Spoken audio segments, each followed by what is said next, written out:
नमस्कार साथियों, इस वीडियो में हम भारतीय राज्य व्यवस्था के अंतर्गत विभिन्न परीक्षाओं में जो प्रश्न पूछे गए हैं उनके बारे में डिस्कस करेंगे। ये प्रश्न बेहद ही उपयोगी हैं और इन्हें विभिन्न परीक्षाओं में पूछा गया है। तो हमारा पहला प्रश्न है कि भारत के संविधान में जो मौलिक कर्तव्य का विचार है वह कहाँ से लिया गया है? क्या मौलिक कर्तव्य का विचार? तो मौलिक कर्तव्य का विचार भारतीय संविधान में रूस से लिया गया है। कहाँ से लिया गया है? रूस से। और मौलिक कर्तव्य भारत के संविधान में 42वें संविधान संशोधन द्वारा वर्ष 1976 में जोड़े गए थे। यानी कि मौलिक कर्तव्य कब जोड़े गए? 42वें संविधान संशोधन द्वारा 1976 में। कब? 1976 में।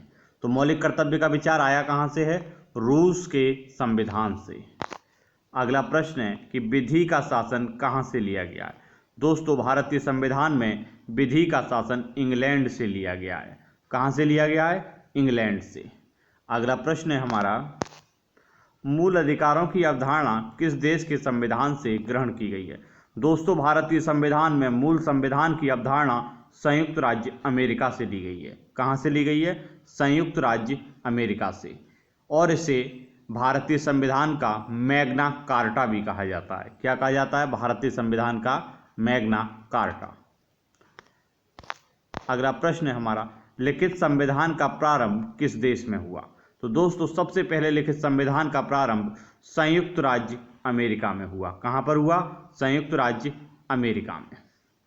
हमारा अगला प्रश्न है, भारतीय संविधान में आरंभ में कितने अनुच्छेद थे?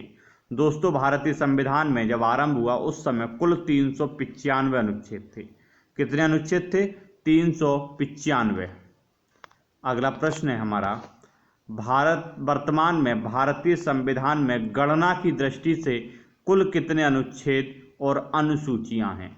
दोस्तों, भारतीय संविधान की बात की जाए तो आज भी गणना की दृष्टि से 395 अनुच्छेद हैं। कितने अनुच्छेद हैं? 395। अगर इसमें कोई ऐड किया गया है तो मान लीजिएगा वो इस तरीके से ऐड किया गया है कि 2 का का, खा, गा, इसी तरीके से उसे ऐड किया गया है, यानी कि 2 का ABCD यानी कि सब पार्ट में।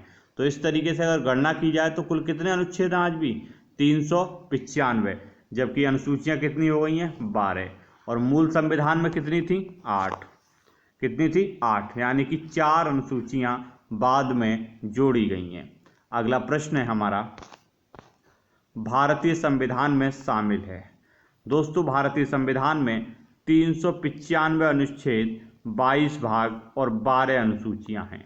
कितने अनुच्छेद हैं? 395, 22 भाग हैं और 12 अनुसूचियां हैं। अगला प्रश्न है हमारा, भारतीय संविधान में कुल अनुसूचियां हैं। तो भारतीय संविधान में अभी बताया कितनी अनुसूचियां हैं? 12। भारतीय संविधान में कुल अनुसूचियां कितनी हैं? 12। जबकि मूल में कितनी हैं? 8। मूल में कितनी हैं? 8। अगला प्रश्न है हमारा, निम्न कथनों पर विचार करें। भारतीय संविधान में 20 भाग हैं। तो 20 नहीं है, अभी आपको बताया कितने हैं? 22। कितने भाग हैं? 22। भारतीय संविधान में कुल अनुच्छेद हैं 390 नहीं है, कितने हैं? 95 अगर गणना की बात करें। जबकि भारतीय संविधान में 9वीं, 10वीं, 11वीं और 12वीं अनुसूची को संविधान संशोधन द्वारा जोड़ा गया है। यानी कि ये दोनों ऑप्शन जो हमने इससे पहले देखे थे वो क्या हो गए? गलत हो गए, क्योंकि ये और ये। तो सही कौन सा बचा? तीसरा। तो इसका सही आंसर होगा सी। क्या आंसर सही है? सी। अगला प्रश्न है हमारा, निम्नलिखित में से कौन सा एक सुमेलित नहीं है, या कौन सा एक सही सुमेलित नहीं है? तो देखिए, भारत के संविधान में नागरिकता संविधान के भाग 2 में है। किस भाग में है? भाग 2 में। जबकि मौलिक अधिकार भारतीय संविधान के भाग 3 में है। किस में है? भारतीय संविधान के भाग 3 में। मौलिक कर्तव्य की बात की जाए तो ये 4 काम हैं। किस में है? 4 काम है। जबकि राज्य की बात की जाए तो ये संविधान के भाग 6 में है। किस में है? संविधान के भाग 6 में। तो इस तरीके से गलत कौन सा हुआ? तीसरा वाला। कौन सा? तीसरा। तो किस में है मौलिक कर्तव्य? 4 का। किस में? 4 का में। अगला प्रश्न है, संविधान के किस भाग में पंचायत बनाने की परिकल्पना की गई, यानी कि पंचायतों का भाग पूछा गया है। तो ये भाग है 9। कौन सा भाग है? भाग 9, यानी कि पंचायत बनाने की परिकल्पना भारतीय संविधान के भाग 9 में की गई है। अगला प्रश्न है हमारा, भारतीय संविधान के नियम दी गई अनुसूचियों में कौन सी एक राज्यों के नाम की सूची तथा उनके राज्य के क्षेत्रों का ब्यौरा देती है? तो यह है पहली अनुसूची। कौन सी है? पहली अनुसूची, यानी राज्यों के नाम और उनके क्षेत्रों का ब्यौरा जो देती है वो है पहली अनुसूची। कौन सी है? पहली। दूसरी, तीसरी, चौथी, इसी तरीके से ये अनुसूचियां बटी हुई हैं और कहाँ तक गई हैं? 12 तक। कहाँ तक? 12 तक, जिसमें से हमने देखा 9वीं, 10वीं, 11वीं और 12वीं बाद में जोड़ी गई हैं। अगला प्रश्न है कि भारत के संविधान में चौथी अनुसूची किससे संबंधित है, या चौथी अनुसूची किसके बारे में विवेचना कर रही है? तो दोस्तों ये कर रही है राज्यसभा में स्थानों के आवंटन के बारे में। किसमें? राज्यसभा में स्थानों के आवंटन के बारे में। अगला प्रश्न है हमारा, यदि भारतीय संघ में एक नए राज्य का सृजन करना हो तो संविधान की निम्नलिखित अनुसूचियों में किस एक को अवश्य संशोधित किया जाना चाहिए? दोस्तों उस अनुसूची का नाम है पहला। क्या नाम है? पहली अनुसूची। और साथ में कौन सी भी? अगर जब राज्यसभा की बात आएगी तब चौथी, लेकिन सबसे जरूरी कौन सी है? पहली। अगला प्रश्न है, विधायी शक्तियों का वितरण कौन सी अनुसूची में किया गया है? 7वीं में। किसमें है? 7वीं में, क्योंकि इसमें क्या है? संघ सूची, राज्य और संवर्ती। और क्या है? संवर्ती। अगला प्रश्न है हमारा, राज्य भूमि सुधार अधिनियम को संवैधानिक सुरक्षा प्रदान करने हेतु सम्मिलित किया गया 9वीं अनुसूची में। किसमें? 9वीं अनुसूची में। अगला प्रश्न है, आर्थिक नियोजन भारतीय संविधान की किस सूची में सम्मिलित है या किस सूची से संबंधित है? तो वो है संवर्ती सूची। कौन सी सूची है? संवर्ती सूची। अगला प्रश्न है, निम्नलिखित में से कौन सा विषय संवर्ती सूची का है? निम्नलिखित में से कौन सा विषय संवर्ती सूची का है? आपकी स्क्रीन पर 4 ऑप्शन दिखाई दे रहे हैं, तो दोस्तों बताइएगा जरूर। वैसे इसका सही आंसर है ऑप्शन दूसरा, यानी कि आपराधिक मामले। अगला प्रश्न है हमारा, निम्नलिखित में से कौन सी भारत की संविधान की संवर्ती सूची में है? कौन सा? निम्नलिखित में कौन सी भारत के संविधान की संवर्ती सूची में है? आपके लिए 4 ऑप्शन दिखाई दे रहे हैं। पहला है जनसंख्या नियंत्रण और परिवार नियोजन, जनसंख्या नियंत्रण और परिवार नियोजन। दूसरा है लोक स्वास्थ्य और स्वच्छता, लोक स्वास्थ्य और स्वच्छता। तीसरा है प्रति व्यक्ति कर, प्रति व्यक्ति कर। और चौथा है रक्षा। चौथा क्या है? रक्षा। तो दोस्तों जनसंख्या नियंत्रण और परिवार नियोजन, जनसंख्या नियंत्रण और परिवार नियोजन कौन सी सूची में है? संवर्ती सूची में। किसमें है? संवर्ती सूची में। अगला प्रश्न है, कौन सा विषय संवर्ती सूची में है? कृषि, शिक्षा, पुलिस या रक्षा? देखिए शिक्षा, क्या है? शिक्षा। पहले शिक्षा राज्य सूची का विषय था, लेकिन 42वें, कौन से? 42वें संविधान संशोधन अधिनियम 1976 के द्वारा इसे संवर्ती सूची का विषय बना दिया गया। अगला प्रश्न है हमारा, शिक्षा जो प्रारंभ में राज्य सूची का विषय था उसे संवर्ती सूची में स्थानांतरित किया गया। तो मैंने इसका अभी अभी जवाब दिया है। कब किया गया था? 42वें संविधान संशोधन द्वारा। कब? 42वें। और हुआ कब है ये? 1976। कब हुआ ये? 1976। हमारा अगला प्रश्न है, भारतीय संविधान में कौन सी अनुसूची दल बदल विरोधी कानून से संबंधित है? किससे? दल बदल। तो ये अनुसूची है 10वीं अनुसूची। कब है? कौन सी अनुसूची है? 10वीं। और ये शामिल हुई 52वें संविधान संशोधन द्वारा।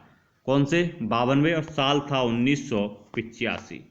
कौन सा साल था? 1985। अगला प्रश्न है हमारा,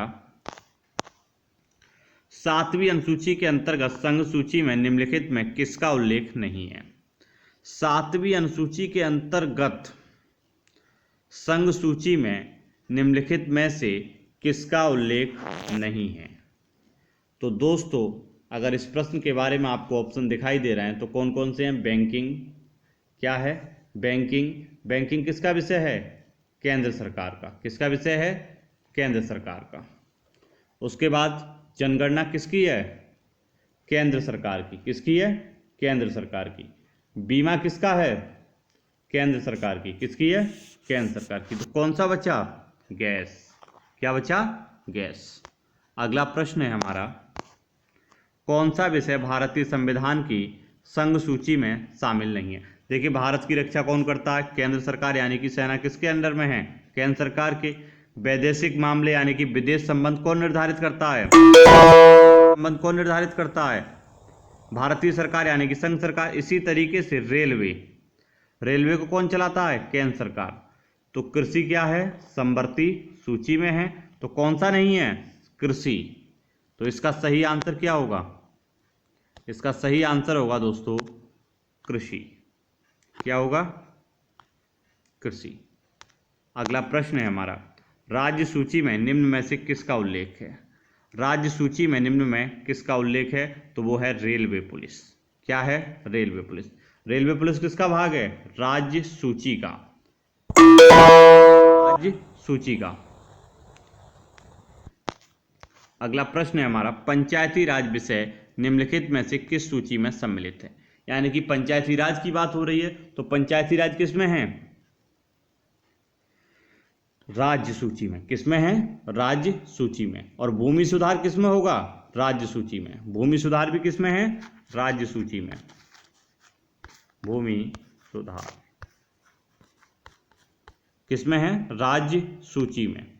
अगला प्रश्न है हमारा, कौन सा विषय भारतीय संविधान की अनुसूची की समवर्ती सूची में शामिल है? तो वह है दंड प्रक्रिया। क्या है? दंड प्रक्रिया।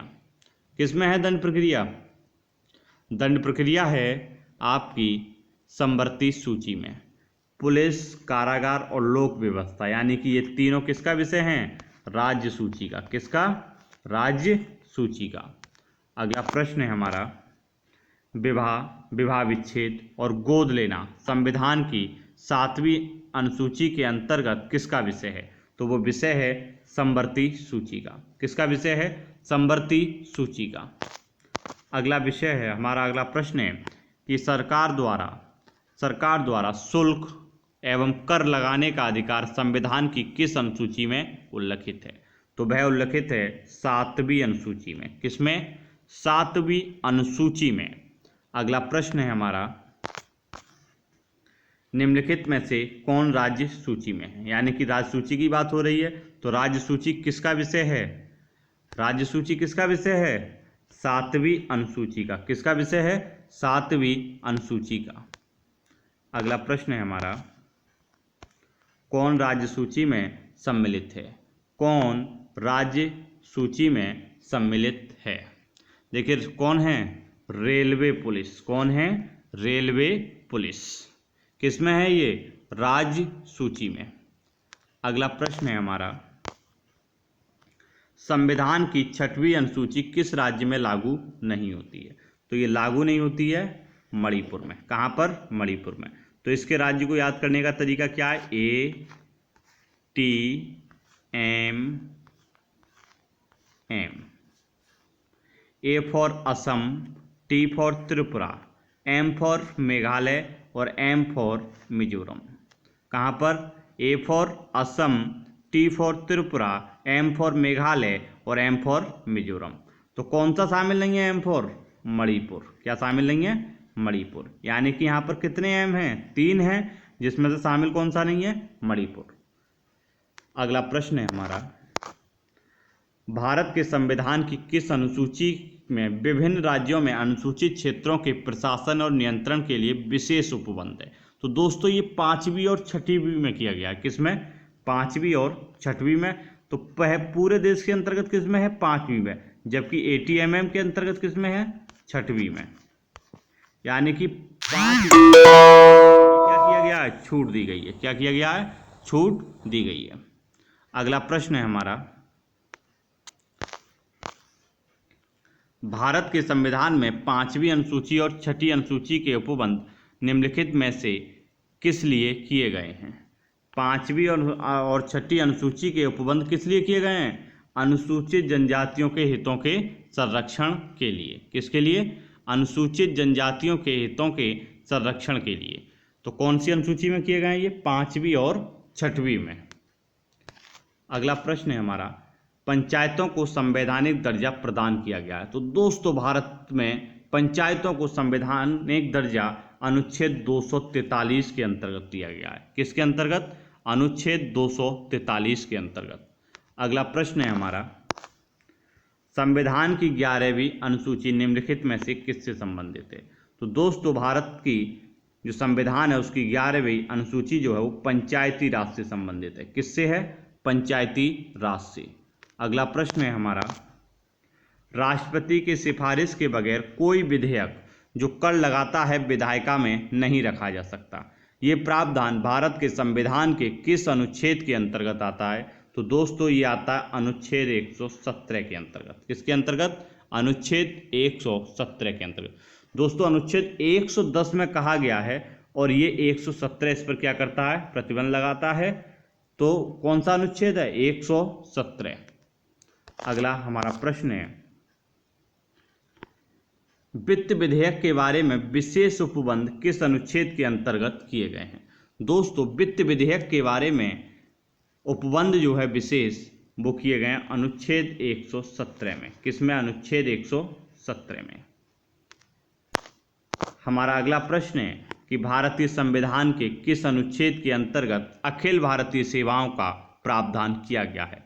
तो दोस्तों भारत के संविधान का अनुच्छेद है 312। कौन सा अनुच्छेद है? 312। इसमें क्या किया गया है? अखिल भारतीय सेवाओं का प्रावधान किया गया है। कौन से अनुच्छेद में? 312 में। अगला हमारा प्रश्न है कि निम्नलिखित में से कौन भारतीय संविधान के अंतर्गत सही सुमेलित नहीं है? निम्नलिखित में से कौन भारतीय संविधान के अंतर्गत सही सुमेलित नहीं है? ये हमारा आज का आखिरी प्रश्न है। दोस्तों पंचायतें भाग 9 में हैं। किस में हैं?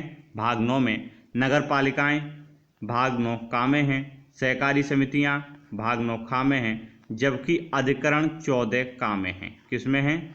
14 का में। तो अधिकरण किस में हैं? 14 का में। दोस्तों आप लोगों को ये वीडियो कैसी लगी हमें कमेंट बॉक्स में ज़रूर बताइएगा और इस वीडियो को अधिक से अधिक शेयर करें जिससे इसकी जानकारी अधिक से अधिक लोगों के पास पहुंच सके। अगर आपने अभी तक हमारा YouTube चैनल सब्सक्राइब नहीं किया है तो इसे सब्सक्राइब कर लें और बेल आइकन दबाना ना भूलें, जिससे हमारी जो वीडियोज़ हैं उनकी जानकारी आपको सही समय पर प्राप्त हो सके। इस चैनल को ज़्यादा से ज़्यादा सब्सक्राइब करें और वीडियो को अधिक से अधिक शेयर और लाइक करें। धन्यवाद दोस्तों।